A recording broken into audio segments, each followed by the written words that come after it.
উত্তৰ খৰিজা বিজনী হাইস্কুল খেলপথাৰত 15, 17 আৰু 18 নৱেম্বৰত 3দিনীয়া বৰ্ণাঢ্য কাৰ্যসূচীৰে অনুষ্ঠিত হ'ব বড়ো সাহিত্য সভাৰ সোণালী জয়ন্তী।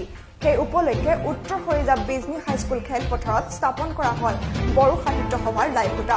লাইখুঁটা স্থাপনৰ সমান্তৰালভাৱে বড়ো যুৱতীসকলে প্ৰদৰ্শন কৰে বাগুৰুম্বা নৃত্য।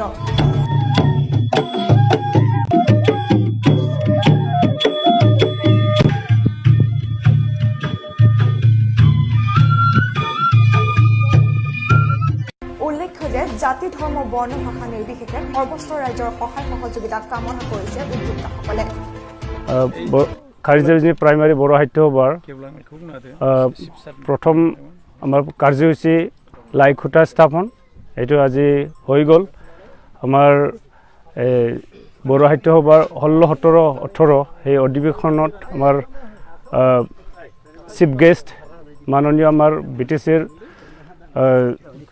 মুখ্য কাৰ্যবাহী সদস্য হাগ্ৰামা মহিলাৰী ডাঙৰীয়া আহিব।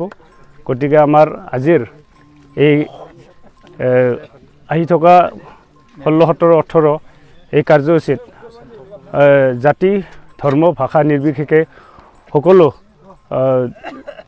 ৰাইজক সহায় কৰিবলৈ মই অনুৰোধ কৰিলোঁ।